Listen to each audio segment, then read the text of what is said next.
오늘의 제목은 천만인이 나를 에워쌀 때라는 제목입니다. 이 그림을 보시면 어떻게 느껴지세요? 내가 중앙에 있다면 어떻게 느껴지세요? 숨이 막히십니까? 제가 이런 적이 있습니다. 아침에 밥을 먹었는데 혀를 씹었어요. 그래서 화장실을 가다가 걸려 넘어져서 발을 접질렀어요. 그래서 집을 나오다가 벽에 머리를 부딪히고 점심을 먹는데 새로 산 옷에 지워지지 않는 음식물이 묻었어요. 저도 모르게 괴성이 나오더라고요. 진짜. 오늘 왜 이러나. 출근하다가 갑자기 비가 와서 비를 다 맞고 이제 교회 거의 다 왔는데 중요한 책을 안 가져와가지고 택시를 타고 집에 왔는데 알고 보니 교회에 있었어요. 그래갖고 출근이 늦고 오니 목사님 먼저 와 계세요. 저는 더 일찍 올라 그랬는데 늦게 온 사람이 되어버렸죠. 오늘따라 아침부터 윗집 아이는 왜 이렇게 뛰어다니고 버스에는 사람들이 싸우고 만나는 사람들마다 오늘 표정이 안 좋고 상사는 하루 종일 오늘 유달리 예민하게 괴롭히는데 집에 오니 배우자도 기분이 안 좋은데 아이는 왜 이렇게 오늘따라 때려 쓰고 한두 사람과 조금 안 좋은 일이 있었는데 웬일인지 오늘은 모두가 날 다 싫어하는 것 같고 모두가 나를 불편해한 것 같은 그런 때가 우리에게 있습니다. 고난에 고난이 연속되고 겹쳐지고 반복되어서 마치 온 세상이 나에 대한 어떤 음모를 꾸미는 것 같이 느껴질 때가 있습니다. 혹시 그런 한 주를 보내셨습니까? 그런 마음으로 혹시 교회에 계신가요? 마지막 시대에 특별히 우리가 더욱더 바빠지고 신앙적으로든 생활적으로든 개선해야 될 것도 많고 해야 할 일도 참 많은 이때에 이런 일들이 있게 될 때 우리가 무엇을 해야 되는지는 알지만 그것을 적용하기 참 감정적으로든 육체적으로든 정서적으로든 영적으로든 그것을 실현하기가 참 어려운 때가 많이 있습니다. 사단이 그렇게 우리를 시험하기 위해서 참 많이 노력하는 것 같고요. 정말 실제로 세상이 나를 그렇게 생각하는 것은 아니지만 그렇게 느낄 때가 참 많이 있어요. 한 사람이 나에 대한 어떤 오해를 가지고 있는데 갑자기 또 다른 한 사람이 인사를 안 받아요. 연락이 잘 안 돼요. 이 사람도 알고 있는 건 아닐까. 생각해보니 거기는 친한 사람들 다 나를 그렇게 생각하는 것 같고 절대로 그럴 일은 없겠지만 온 세상이 나를 향해 그렇게 공격해 다가올 것만 같은 그렇게 느껴질 때가 참 많이 있습니다. 주님을 생각해야 되고 그분을 바라봐야 되지만 그분을 바라보기에는 참 여유가 없는 그런 때가 얼마나 많은지요. 시편 4편 6절을 보게 되면 다윗은 자신이 처한 상황에 대해서 이렇게 표현했습니다.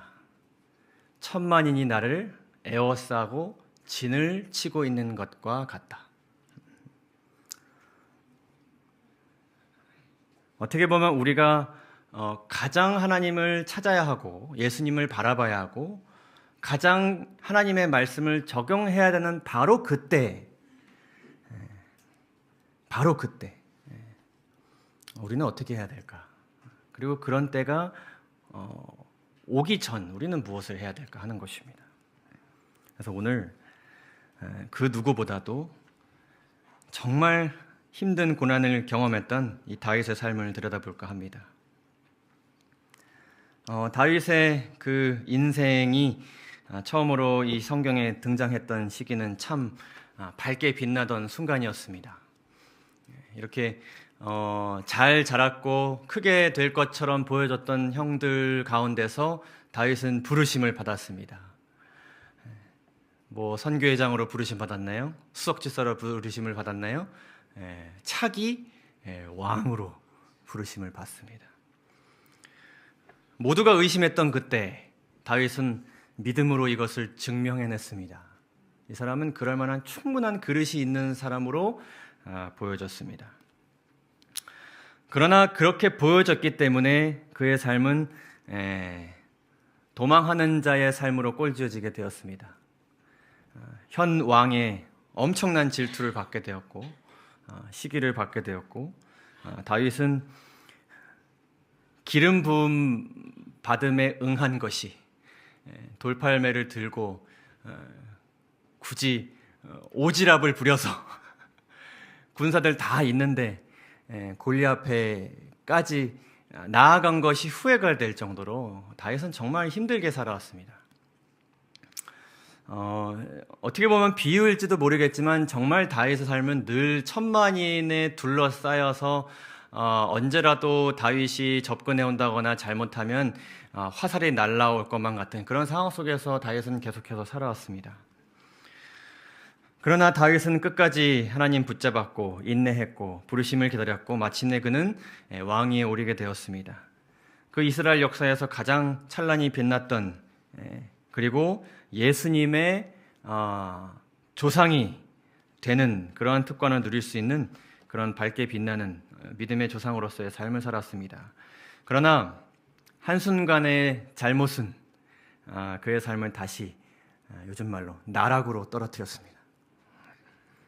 눈길 한번 잘못 보았고 속에서 끓어오르는 욕망을 잠시 참지 못했고 그리고 욕망을 실현시킬 수 있는 자리에 그가 있게 되었을 때에 다윗은 사단의 가장 좋은 먹잇감이었습니다. 그는 그의 의지로 간음을 저질렀고 또 살인을 저질렀습니다.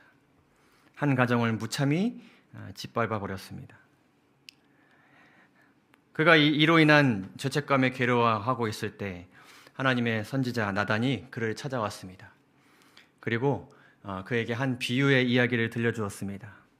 한 부유한 남자가 가난한 자의 소유를 빼앗아서 손님을 대접했다는 이야기를 들려줍니다. 그때 이 왕은 광분하여서 야, 그 사람 정말 나쁜 사람이다. 그가 지은 죄에 대해서 몇 배나 갚아주어야 되겠다? 4배나 갚아줘야 되겠다. 근데 그 얘기가 누구에 대한 이야기였어요? 자신에 대한 이야기였습니다. 자기 자신에게 무의식 중에 선고를 내린 것이었고 결국에는 다윗은 정말 철저하게 회개했지만 자신이 스스로에게 내렸던 그 선고를 받아야만 했습니다. 다윗의 죄의 폭풍은 굉장했습니다. 어마어마했습니다. 모든 원인은 다윗에게 있었지만 또 그렇다고 그 모든 일이 다 다윗 때문에 벌어진 것은 아니었습니다. 이 복합적인 상황이 계속해서 이어졌고 경험한 그 모든 상황들은 점점 더 악화되었습니다. 그 범위가 넓어졌고요. 먼저 그가 가늠한 밧세바와 난 첫째 아들이 죽음을 맞이했습니다. 충분한 대가라고 생각될 수도 있겠지만 이 왕이 저지른 이 죄의 크기는 너무나도 컸습니다. 그 영향은 굉장했습니다. 수많은 아내들 사이에서 태어난 배다른 자녀들의 반목과 시비가 계속되었습니다. 시기와 질투가 계속되었습니다. 분쟁과 살인이 계속되었습니다. 형제가 형제를 죽이는 일이 끊임없이 발생했습니다. 불임과 근친상간이 일어났습니다. 성경에 기록된 기록에 의하면 배다른 누이 동생 다말을 겁탈한 또 다른 아들 암논이 있었고 이 다말의 오빠였던 압살롬은 분에 못 이겨 이 암논을 살해했습니다. 그러나 다윗은 그때도 하나님께서 알려주신 대로 행했습니다. 이 압살롬을 용서했죠. 처벌했지만 용서했습니다. 다시 살 수 있는 기회를 주었습니다. 마치 하나님께서 예수님의 보혈을 통해서 우리를 용서해 주신 것 같이 다윗이 그 말씀을 실행했습니다. 그러나 그렇게 용서받은 아들이 반란을 일으켰습니다. 그리고 이 반란은 끝이 아니었습니다. 이 반란을 해결하고 이 압살롬이 죽는 그 엄청난 슬픔을 경험하고 나서 또 베냐민 사람 세바라는 사람의 반란이 또 일어났습니다. 이런 일들이 내 삶 가운데 벌어졌다고 생각해 보십시오. 벌써 기름 부음을 받은 이후부터 엄청 오랜 세월의 시간이었습니다. 나라면 어땠을 것 같으세요? 다윗은 우리와 달랐을까요? 부조와 선자를 보시게 되면 압살롬이 그 암논을 죽였을 때, 그때 당시에 이 다윗의 상태에 대해서 이렇게 이야기합니다. 한편 왕은 더욱 어떻게 되고 싶었어요? 은퇴하고 싶었어요. 아무도 나를 찾지 않고 나에 대해서 모르는 고립된 곳에 가서 살고 싶어졌어요. 천만인의 눈에서 피해서 무명의 삶을 살고 싶었어요. 쉽게 얘기해서 더 이상은 이 왕노릇 못 해먹겠다, 때려치겠다 라는 마음을 가지고 있었던 거예요. 그렇지 않았을까요? 아무리 하나님께서 부르셨다 하더라도, 아무리 하나님께서 주신 직분이라 할지라도, 아무리 하나님께서 지어주신 인연일지라도 더 이상은 이 지금의 상황을 버틸 수 있을 만한 조금의 어떤 여유도 내 마음 가운데 남아있지 않는 상태인 것입니다. 용서했고 말씀대로 했고 알려주신 대로 했지만 그의 마음은 정말 갈기갈기 찢어져 있었습니다. 그러다 보니까 자연스럽게 그는 국가 정사에 소홀하게 됩니다. 이 다윗의 귀찮아하고 우유부단하게 하는 영향이 그의 신하들에게까지 확대되게 됩니다. 재판 업무에도 태만하게 되고 지체하게 됩니다. 결국 그 피해는 누가 보게 되었을까요? 백성들이 보게 되었겠죠. 이를 이해하는 신하들조차도 정말 얼마나 힘들까 생각하던 그런 신하들조차도 일이 안 되니까 한두 번이죠. 누구도 쌓이는 거예요. 주변 사람들도 계속 쌓이는 겁니다. 내가 여유가 없으니까 주변 사람들도 계속 힘든 거예요. 근데 이 기회를 누가 잡으려고 그랬냐면 이 아들 압살롬이 잡으려고 그랬습니다. 그때 이 왕의 신임과 왕에 대한 불만이, 신임이 떨어지고 왕에 대한 불만이 점점 커질 때 이 압살롬이 움직이기 시작했습니다. 그는 부지런히 백성들의 총애를 구했다고 기록합니다. 그는 아주 교활하게 모든 불만의 원인을 자신에게 이익이 되도록 하였다. 왕이 이런 거 안 해줘갖고 내가 지금 집에도 못 가고 일을 하고 있어요. 그래요? 제가 대신 해드릴게요. 어서 퇴근하세요. 그런 일들을 계속 압살롬이 하면서 점점 누구에 대한 신임이 높아졌을까요? 잘된 일이지 않습니까? 왕은 그만둘라 하고 차기 왕에 대한 어떤 그림이 점점 그려지는 그때에 마침내 한 전령이 다윗에게 와서 말하되 이스라엘의 인심이 다 압살롬에게로 돌아갔다고 이야기합니다. 근데 문제는 무엇인가 하면은 하나님께서 지정하신 다음 왕은 압살롬이 아니었습니다. 그리고 압살롬이 지금 행하는 모든 것들은 굉장히 비열한 일이었고 교활한 일이었고 정치적인 일이었습니다. 이스라엘의 왕은 그렇게 뽑혀서도 안 되고 그런 사람이 추대돼서도 안 되었습니다.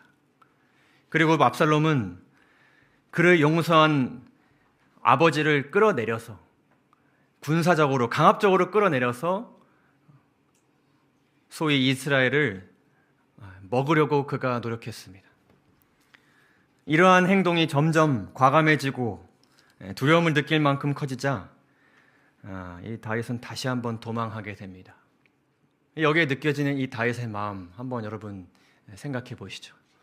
일어나 도망하자. 그렇지 아니하면 우리 중 한 사람도 압살롬에게서 피하지 못하리라. 근데 이 사람이 누구예요? 자기 아들이에요. 빨리 가자. 두렵건대 그가 우리를 급히 따라와 우리를 해하고 칼날로 성읍을 칠까 하노라. 대의를 위해서 도망가야 되는 그 마음과 아들에 대한 배심감과 서운함, 그 모든 것들을 다시 품고 움직여야 되는, 아무것도 하고 싶은데 또다시 움직여야 되는 이 다윗의 마음은 어떠했을까요? 근데 다윗의 고난은 여기서 끝나지가 않습니다. 도망하는 그 길에 어떤 한 사람이 등장하게 됩니다. 16장 5절에서 6절에서 이렇게 기록합니다. 다윗 왕이 바후림의 이름에 거기서 사울의 진족, 사울은 누구예요? 죽음을 맞이한 전왕. 소위 이제 폐위당한 거나 마찬가지죠. 그런 사람의 친족 한 사람이 나오니 게라의 아들 이름은 누구라고요? 시므이라. 그가 나오면서 계속해서 저주하고 또 다윗 왕의 모든 신하들을 향하여 돌을 던지니 그때의 모든 백성과 용사들은 다 왕의 좌우에 있었더라. 1000만인이 지금 다윗을 에워싸고 있는데 안 그래도 지금 빨리 도망가야 되고 긴급한 상황인데 이 길을 방해한 한 사람이 등장한 것입니다. 근데 이 사람이 사울의 친족인데 다윗을 저주했다고 기록하고 있고 그리고 돌을 던졌다고 기록하고 있습니다. 사울은 아주 정당한 이유로 하나님에 의해 폐위되었지만 사울의 친족 입장에서는 다윗은 사울처럼 계속해서 그들의 눈에 가시였습니다. 다윗의 존재 때문에 왕족이었던 우리 가족이 이렇게 됐다고 생각했습니다. 다윗이 사울의 왕권을 빼앗았다고 생각했습니다. 모든 그 사울 가문의 몰락의 원인은 다 누구 때문이에요? 다윗 때문이라고 그들은 생각했습니다. 다윗의 등장만 아니었다면, 다윗이 그렇게 갑자기 나타나가지고 골리앗을 무찌르는 일만 없었더라면 사울은 어쩌면 달라질 수 있었을 텐데, 더 많은 업적을 남길 수 있었을 텐데, 그리고 나도 우리도 이렇게 불명예스럽게 살지 않았을 텐데 생각하게 된 것입니다. 그래서 그를 저주했습니다. 내가 당한 것을 너도 당해야 된다. 왜냐하면 지금 이 다윗이 처한 위기는 어떻게 보면 우리가 경험한 것을 그도 경험하게 된다는 어떤 통쾌함, 그런 마음을 가질 수 있을 만한 상황이었기 때문입니다. 근데 돌을 던진다는 것은 당시 고대 모세법에 의하면 가장 심각한 죄를 저질렀을 때 사형을 당하는 방식이었습니다. 그러니까 다윗이 어떻게 하라는 거예요? 죽으라는 얘기입니다. 죽을 죄 지었으니 죽으라는 얘기입니다. 1000만인이 보는 앞에서 당신의 잘못 때문에 모든 나라가 이렇게 된 것을 인정하고 죽으라는 것입니다. 마음 편히 도망도 가지 못하는 지금 이 시점에서 시므이는 저주하면서 이런 말들을 퍼붓습니다. 첫 번째로 이렇게 이야기했습니다. 피를 흘린 자여, 사악한 자여, 가거라, 가거라. 그러니까 누구 때문에 피를 흘린 거예요? 다윗 때문에. 누가 피를 흘린 거예요? 사울과 자신들이 피를 흘린 거예요. 그러나 이것은 잘못된 말이었습니다. 다윗은 단 한 번도 사울에게 보복을 행한 적이 없습니다. 그렇게 할 수는 기회가 있었으나 그렇게 하지 않았습니다. 왜냐하면 사울도 하나님께로부터 기름 부음을 받은 사람이었기 때문이었습니다. 두 번째로 그가 이렇게 얘기했습니다. 사울의 족속의 모든 피를 여호와께서 너에게 돌리셨도다. 그를 이어서 내가 왕이 되었으나, 이렇게 이야기합니다. 여호와께서 그 피를 너에게 돌리셨다. 그러니까 다윗이 사울의 운명을 바꾼 것입니다. 그러나 그것은 잘못된 말이었습니다. 사울의 운명은 누가 자초한 것이었습니까? 사울 스스로가 자초한 것이었습니다. 그리고 이렇게 얘기했습니다. 여호와께서 나라를 내 아들 압살롬의 손에 넘기셨도다. 그러니까 다음 왕은 누가 될 것이다? 압살롬이 될 것이다. 이것도 잘못된 말이었습니다. 하나님께서 선택하신 다음 왕은 압살롬이 아닌 솔로몬이었습니다. 그래서 영감의 글은 그렇게 기록합니다. 다윗에 대한 시므이의 비난은 전적으로 거짓말이었으며 근거 없고 악의에 찬 증상이었다. 근데 우리가 생각해 봐야 될 건 이것입니다. 어쩌면 시므이가 처한 상황도 그렇고, 시므이가 처한 그 상황 속에서 시므이가 느낀 마음도 그렇고, 다윗이 현재 처한 상황도 그렇고, 그가 느낀 마음도 그렇고, 이 두 가지 상황이 어떻게 보면 평행이론 안에 있습니다. 두 경우 다 자신들의 죄로 인하여서 이런 일이 벌어지기도 했지만, 또 남 때문에 이런 일이 벌어졌다고 생각될 만큼 그러한 일들도 동시에 있었습니다.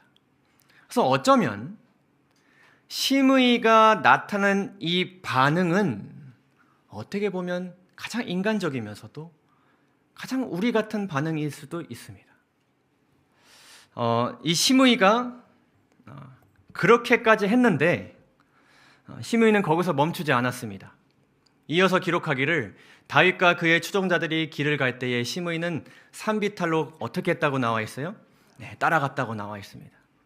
여기서 끝나는 것이 아니라 계속 집요하게 이 다윗을 따라간 것이었습니다. 그래서 시편 3편을 보게 되면 그 당시에 다윗이 그 아들 압살롬을 피해 있을 때에 시를 지었는데, 그 당시에 다윗이 이렇게 말하였습니다. 하나님 앞에 이렇게 기도드렸습니다. 여호와여, 나의 대적이 어찌 그리 많은지요. 일어나 나를 치는 자가 많으니이다. 많은 사람이 나를 대적하여 말하기를 그는, 곧 누구느냐, 다윗은 하나님께 구원을 받지 못한다 하나이다. 하나님께로부터 나는 구원받은 그 은혜를 누린 사람인데 천만인이 다 나에게 뭐라고 얘기해요? 너 구원 못 받아, 이렇게 얘기하는 것입니다. 그런 말을 나를 둘러싸서 하고 있는 이 가운데서 다윗은 어떻게 이 상황을 마주했을까요? 영감이 글을 보게 되면 이렇게 기록합니다. 그는 가장 강력한 적개심으로까지 부풀어 오를 수 있었던 날카롭고 격렬한 기질의 사람이었어요. 심지어 그런 기질의 사람이었는데 그는 그가 저지른 불법적인 잘못의 오명에 가슴이 애였다. 치욕이 그의 가슴을 깨뜨렸다고 그는 우리에게 말한다. 그가 자극을 받아 광란에 빠져 통제불능에 놓여온 감정을 폭발시키고 격한 감정을 터뜨리고 복수의 표정을 나타냈더라도 어떤 일이 아니었다고요? 이상한 일이 아니었다. 그렇지 않나요? 그러니까 어떻게 보면 누구처럼 반응할 수 있었습니까? 시므이처럼 그렇게 반응할 수 있었습니다. 그래서 시므이의 신복 옆에 있던 아비새라는 사람이 이렇게 이야기합니다. 이 죽은 개가, 이 시므이를 이렇게 지칭하는 겁니다. 이 죽은 개가, 이 죽은 개와 같은 사람이 어찌 내 주 왕을 저주하리까? 청하건대 내가 건너가서 그의 머리를 베게 하소서. 이것이 시므이와 같은 감정을 표출하는 사람에게 자연스럽게 나올 수 있는 상대의 반응이지 않습니까? 그렇죠. 그런데 다윗이 이렇게 하더라도 이상하지 않은 그런 상태였다. 우리는 이 말씀을 잘 알고 있습니다. 사람이 무엇으로 심든지 그대로 거두는 것을 우리가 알고 있습니다. 그래서 우리는 잘못된 것을 심지 않기 위해서 얼마나 많이 노력합니까? 비판을 받지 않으려면 비판하지 말라 그러셨어요. 너희가 비판하는 그 비판으로 너희가 비판을 받을 거라고 그러셨었어요. 너희가 헤아리면 그 헤아림으로 우리가 헤아림을 받을 거라고 그러셨어요. 근데 내가 그런 비판을 안 했는데 뭐예요? 비판해요. 내가 잘못된 씨를 심지 않았는데 잘못된 열매를 가져와서 이거 누구 때문에 이렇게 된 거라고요? 당신 때문에 이렇게 된 거라고 이야기할 때가 있어요. 근데 그런 사람들이 내 주변에 한두 사람도 아니고 온 세상이 나한테 그렇게 하는 것 같은 거예요. 여기에 그 감정을 느낀 세 사람이 모여 있는 것입니다. 다윗과 시므이와 아비새가요. 근데 시므이와 아비새의 반응은 동일했습니다. 근데 이것은 마치 뭐와 같냐면 여기 보시면 한 강도가 한 여성의 가방을 훔치려고 하는데 이 여성이 어떻게 하고 있습니까? 이 행위를 뭐라 그러죠? 정당방위라 그래요. 내가 먼저 비판하는 것은 잘못된 것이지만 때로는 우리는 뭐 하고 싶어요? 정당방위하고 싶어요. 왜냐면 저 사람이 먼저 갑자기 와갖고 내 가방을 뺏었기 때문에. 우리 마음 가운데서 사단은 이러한 생각을 계속해서 집어넣습니다. 저주에는 저주로 갚고 싶고 돌 던짐에는 돌 던짐으로 갚고 싶고 먼저 비판했기 때문에 비판하고 싶고 먼저 지적했기 때문에 나도 지적하고 싶습니다. 먼저 뒷담화를 했기 때문에 나도 뒷담화하고 싶습니다. 먼저 나를 피했기 때문에 나도 피하고 싶습니다. 먼저 부정적으로 나에게 이야기했기 때문에 나도 부정적인 느낌을 보이고 싶습니다. 먼저 내 의견에 반대했기 때문에 나도 반대하는 티를 내고 싶습니다. 그래서 사단은 우리로 하여금 어떻게 하게 하냐면 어떻게 보면 내가 제일 싫어하고 지금 나를 가장 힘들게 하는 타인의 행동을 결국 누가 하게 만들어요? 내가 하게 만들어요. 우리는 참 억울할 때가 많이 있습니다. 정당방위하고 싶죠. 근데 더 억울한 경우는 정당방위하지도 못하고 당하기만 할 때가 제일 억울해요. 그렇죠? 조금은 표출하고 싶은데. 그래서 비난받아서 비난하기는 그러니 조금 외면하려고 합니다. 돌을 던지기는 그러니 걸어가다가 넘어지기를 바라기도 합니다. 이러한 죗된 마음을 가진 시므이와 아비새, 그리고 천만인이 지금 다윗을 에워싸고 있습니다. 어떤 사람은 기대감을 가지고, 어떤 사람은 저 사람이 어떻게 할까 의심의 눈초리로 이 사람을 바라보고 있습니다. 바로 그 순간 가장 마음에 극심한 감정이 끓어오르고 예수님 바라보기 가장 힘든 그때에 이 다윗은 어떻게 했을까요? 사무엘하 16장 10절에서 12절에 이렇게 다윗의 반응이 나옵니다. 왕이 이르되 스루야의 아들들아 내가 너희와 무슨 상관이 있느냐. 다윗은 분명하게 선을 긋습니다. 그렇게 마음에서 끌어나오는 그 본능적인 반응이 계속해서 서로에게 이어지는 그 상황 가운데서 나는 이 상황과 그리고 그렇게 하는 사람들과 상관이 없음을 분명하게 이야기합니다. 그리고 시므이가 저주하는 것은 여호와께서 그에게 다윗을 저주하라 하심이다라고 기록하고 있습니다. 내가 어찌하여 그리하였느냐, 너가 왜 나한테 그런 식으로 하느냐라고 말할 자가 누가 있겠느냐라고 그가 말하였습니다. 이 시므이의 저주는 하나님께로부터 온 것이라고 그는 이야기했습니다. 모든 고난과 축복 위에 계신 분, 시므이의 저주에 대한 다윗의 판단과 되갚음의 기회를 거절하고 판단과 심판 모든 것은 누가 하시는 것이다, 하나님께서 하시는 것이라는 그 말씀이 지금 그의 마음 가운데 적용되었습니다. 두 번째로 그가 이렇게 얘기했습니다. 다윗의 아비새와 모든 신하들에게 이르되 내 몸에서 난 아들도 내 생명을 해하려 하거든 하물며 이 베냐민 사람이랴.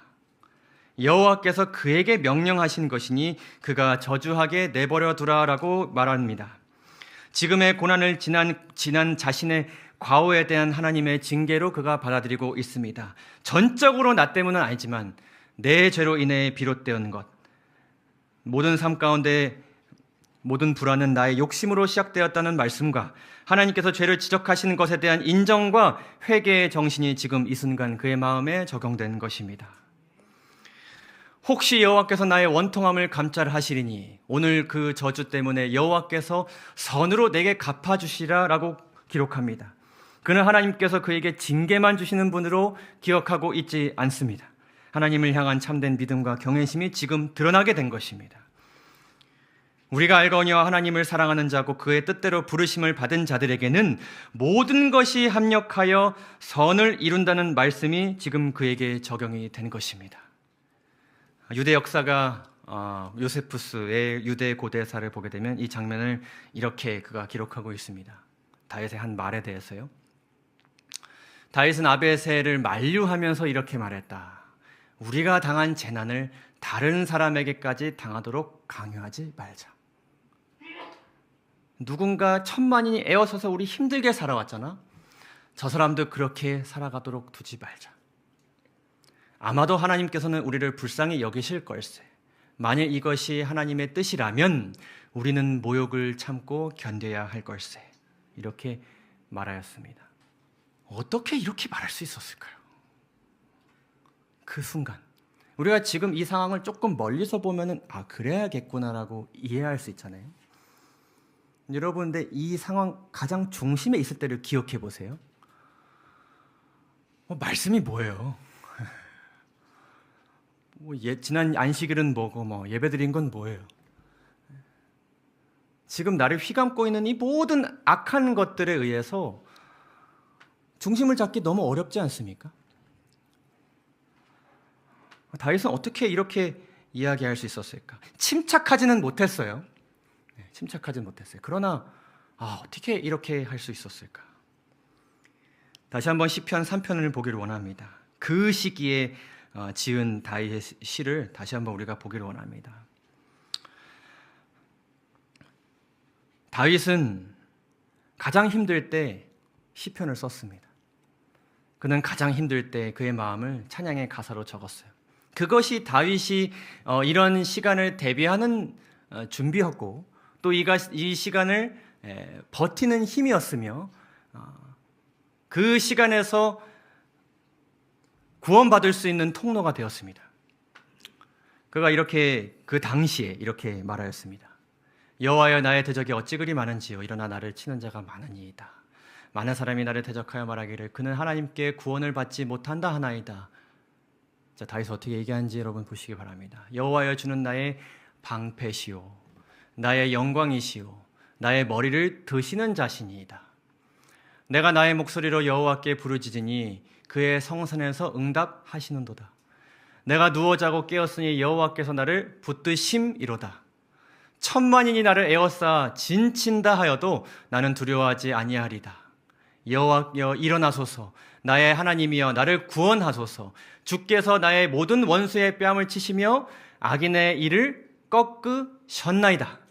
구원은 여호와께 있사오니 주의 복을 주의 백성에게 내리소서. 아멘. 여러분 여기에 노란 글씨로 표시되어 있는 이 모든 것들은 하나님께서 다윗에게 언제 베푸신 것들입니까? 베풀어 주셔야 될 것들입니까? 베풀어 주신 것들입니까? 그간의 삶 가운데서 다윗의 삶 가운데 하나님께서 베풀어 주신 은혜였습니다. 하나님께서 나에게 방패가 되어주신 경험이 있는 것입니다. 머리를 들어주신 경험이 있는 것입니다. 응답하심을 경험한 것입니다. 언제요? 과거의 삶 가운데. 붙드셨었고 그리고 모든 원수를 꺾으셨었습니다. 그가 이러한 행동을 취할 수 있었던 첫 번째 이유는 그가 받은 은혜들을 많이 기억하고 있었기 때문이었고 하나님께서 생각나게 해주셨기 때문이었습니다. 지금 나는 받은 것들이 다 악한 것들이고 비난들이고 저주지만 그것을 상쇄할 만큼 그가 인식한 하나님께서 나에게 그동안 주신 은혜들이 더 어땠던 거예요? 더 많았기 때문이었어요. 그렇기 때문에 이것이 선한 것이 악한 것을 지배할 수 있었던 것입니다. 사랑하는 여러분, 우리가 살면서 얼마나 많이 받습니까? 다윗은 늘 이 마음을 품고 살았습니다.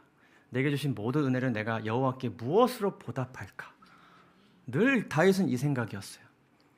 그러니까 지금 이 상황 가운데 악을 악으로 갚지 않는 것도 지금 뭐 하는 거예요? 하나님께 보답하는 거예요. 보답하는 거예요. 너무 받은 게 많으니까. 하나님께서 직접 그리고 사람들을 통해 내가 말을 할 때 내 말을 얼마나 많이 들어주셨는지 우리는 얼마나 많이 잊고 살아갑니까? 제가 유학 시절에 제 마음에 이렇게 팔팔 끓을 때가 있었어요. 교회와 공부와 앞에 미래의 사역에 대해서 제가 이렇게 들끓을 때가 있었습니다. 열심히요. 그래서 제가 그때 같이 살았던 전도사 룸메이트가 있었는데 제가 집에 오면 거의 한인교회 이야기, 당시 이제 제가 했던 청년부 사역 이야기, 합회 얘기, 한국 선교, 한국 교회 이야기, 제가 이런 얘기들을 장황하게 정말 많이 했거든요. 근데 한 학기가 지나서 여름이 이제 방학이 되었는데 그 친구가 저한테 조심스럽게 얘기하는 것입니다. 형, 항상 많이 나한테 도움이 되는, 깨달음이 되는 이야기하는 것은 좋은데 이제 더 이상 좀 듣기가 힘들 것 같아요. 왜냐하면 거기에 어떤 교회와 이런 것들에 대한 저의 어떤 부정적인 감정과 답답함이 항상 들어있었기 때문에 계속 이 친구는 거기에 영향을 받은 거예요. 근데 제가 문득 드는 생각은 무엇이냐면 제가 계속 뭔가를 잘하기 위해서 열심을 다하던 그때에 누군가는 저의 그 얘기를 계속 들어주는 사역을 한 거예요. 제가 말을 한다는 거는 누군가 그걸 듣고 있다는 거거든요. 내가 뭔가 의견을 이야기하고 표출하고 말한다는 것은 그것을 누군가는 계속 들어주고 누군가는 인내하고 있고 누군가는 감수하고 있다는 것을 우리는 늘 모르고 살아갑니다. 내가 받았기 때문에 말을 해야 된다고 생각하지만 뭔가를 행동을 취해야 된다고 생각하지만 그거를 묵묵히 기다려주는 사람이 없다면, 그걸 포용해주는 우리 하나님이 계시지 않는다면, 그럼에도 불구하고 채워주시는 그분이 없으셨다면, 그리고 배려해주고 등을 밀어주는 사람이 없었고 하나님이 없으셨다면 우리는 지금 이 자리에 있을 수 있었을까 하는 생각을 우리가 해볼 필요가 있지 않나 생각해 보게 됩니다. 얼마나 많이 우리가 보호를 받았는지, 또한 용서를 받았는지, 그리고 사랑을 받았는지. 다윗은 그것을 어떻게 알았을까요? 그는 시편의 시작, 이 3편이 기록되기 바로 전 시작을 이것으로 시작합니다. 복 있는 사람은 악인들의 꾀를 따르지 아니하며 죄인들의 길에 서지 아니하며 오만한 자들의 자리에 앉지 않으며 뭐라고 나오죠? 오직 여호와의 율법을 즐거워하며 그의 율법을 언제요? 주야로 묵상하는도다. 그래서 의인들의 길은 여호와께서 인정하시나 악인들의 길은 망한다는 것을 그가 어떻게 알 수 있었을까요? 그는 주야로 율법을 묵상했습니다. 근데 중요한 건 뭐냐면 오직이에요. 이것 말곤 뭐가 없다? 방법이 없다. 이것 말곤 길이 없다. 오늘도 결론은 똑같습니다. 사랑하는 성도 여러분, 이것 말곤 방법이 없습니다. 그럼에도 불구하고 우리가 얼마나 많이 깨닫고 살아갑니까? 그럼에도 불구하고 정말로 이것 말곤 방법이 없습니다. 다윗은 그것을 깨달았고 그것을 기억했으며 그는 도망하는 순간에도 상황 속에서도 그는 주야로 살기 위해 그리고 하나님께서 보여주실 또 다른 은혜와 역사를 위해서 그는 끝까지 주야로 묵상하는 것을 그가 고수했고 고집하였고 그것을 어떻게 했다고요? 즐거워하였다. 이것 말고는 방법이 없는데 이것만 하면 하나님이 해결해 주시니까요. 여러분 잘 아는 내용이지만 다시 한번 우리 마음에 큰 동기가 되었으면 좋겠습니다. 때때로 흑암과 낙담이 영혼을 엄습하여 우리를 압도하려고 위협할 것이다. 우리의 확신을 버려서는 안 된다. 감정의 변화가 어떠하든지 간에 오직 여러분 누구의 시선을 고정시켜야 돼요? 예수님께 시선을 고정시켜야 합니다. 그러나 그 순간 고정시키는 것은 그 순간이 돼서 그냥 나오는 것이 절대 아님을 우리가 알고 있습니다. 우리가 그리스도의 성품을 지금보다 더 많이 명상해야 합니다. 그래야 그렇게 되는 것입니다. 우리는 우리의 연약함과 불안함을 더욱더 예민하게 이해할 수 있게 됩니다. 더욱더 간절히 그분을 우리의 힘과 구속주로 바라보게 됩니다. 우리가 어떻게 할 때요? 더 많이 그분의 품성에 대해서 명상할 때, 주야로 볼 때, 그리고 이 길 말고는 어떤 지혜로운 방법도 없다. 이거 외엔 없다. 라고 기억하고 살아갈 때에 하나님께서 우리를 그렇게 성장시켜 주시는 것입니다. 이러한 다윗과 달리 시므이는 계속해서 참 안타까운 모습으로 등장했습니다. 마침내 이 다윗이 반란을 다 정리하고 하나님의 은혜로 예루살렘에 돌아오게 되었을 때 시므의 마음이 어떠했을까요? 망했다. 큰일 났다. 잘 보세요. 베냐민 사람 게라의 아들 시므이가 어떻게 다윗왕을 맞으러 왔대요? 급히 다윗을 맞으러 왔대요. 정신을 좀 차린 것 같습니까? 그럴 수도 있겠죠. 그런데 그 사람이 오는데 어떻게 오냐면 베냐민 사람 1,000명을 데리고 옵니다. 회개하러 오는 것처럼 보여지는데 장정을 데리고 옵니다. 무엇을 대비한 것일까요? 혹시 모를 상황에 대비한 것입니다. 내 죄를 회개하고 내 죄에 대한 대가 하나님께서 내려주시면 뭐든지 받겠습니다가 아니라 혹시 모를 상황에 대해서 대비하고 그가 나온 것입니다. 참 뻔뻔하게 이야기합니다. 주여 원컨대 내게 죄 주지 마옵소서. 기억하지 마옵시고 마음에 두지 마옵소서. 그가 왕을 저주한 증거가 다 누구의 눈에 있습니까? 천만인의 눈에 다 있어요. 근데 제발 이렇게 해달라는 것입니다. 근데 여기에 대한 아비새의 반응? 참 우리의 반응이기도 하죠. 죽어야 마땅한 사람입니다. 왜냐하면 이 사람이 또 어떤 씨앗이 될 수 있기 때문에, 불화와 반란의 씨앗이 될 수 있기 때문에. 이것이 우리의 바람이지 않습니까? 우리도 시므이처럼 했을 때 하나님께 우리 이렇게 간구하지 않습니까? 저에게 죄 주지 마옵소서. 죄의 대가 너무 크게 주지 마옵소서. 기억하지 마옵시고 마음에 두지 마옵소서. 근데 주야로 늘 주님을 바라본 다윗은 이때도 동일하게 반응합니다. 마치 우리 예수님처럼 말이죠. 다윗의 가로되 내가 너희와 무슨 상관이 있기로. 나는 그렇게 행동을 취하는 데 있어서 나는 같은 사람이 동족이 아니야. 너희가 오늘 나의 대적이 되느냐. 오히려 그걸 그렇게 이 사람을 죽여서 화를 면하게 하고자 하는 그 너희들이 나에게 뭐라고요? 대적이라고요. 오늘 어찌하여 이스라엘 가운데서 사람을 죽이겠느냐. 더 이상은 이것이 있어서는 안 될 일이다. 내가 오늘날 이스라엘의 왕이 된 것을 내가 알지 못하리오 하고 시므에게 이르되 내가 죽지 아니하리라 하고 내가 맹세한다 라고 그가 이야기했습니다. 우리에게 주신 하나님의 언약이 생각나는 것이죠. 그러나 안타깝게도 시므이는 그럼에도 불구하고 참된 회개에 이르지 못하였습니다. 그는 다음 왕 솔로몬이 즉위되었을 때에 다윗의 유언에 따라 그 위험한 인물은 예루살렘에만 머물러서 살 수 있는, 어떻게 보면 유배이지만 멀리 떠난 것이 아니라 지금 어디에만 머무르면 돼요? 가장 이스라엘에서 좋은 곳에서만 머무르면 돼요. 그것이 하나님께서 그에게 베푸신 처벌이자 은혜였습니다. 대신 여기서 나가지 말고 여기에만 머무르라고 이야기했습니다. 근데 시므이가 어떻게 얘기해요? 이 말씀이 좋사오니 내 주 왕의 말씀대로 종이 그렇게 하겠나이다 이렇게 이야기했는데 단 3년이 지나서 그는 예루살렘을 벗어납니다. 그리고 그는 선을 넘습니다. 여기서 시므이에 대한 하나님의 인내는 끝이 납니다. 그는 여호와를 두고 한 맹세를 경히 여겼고 회개할 수 있는 기회를 저버렸을 때 그는 마침내 이스라엘의 불화의 원인으로서 제거되게 됩니다. 오늘의 이야기는 여러분들에게 어떤 교훈을 주고 있습니까? 어떤 깨달음을 주고 있습니까?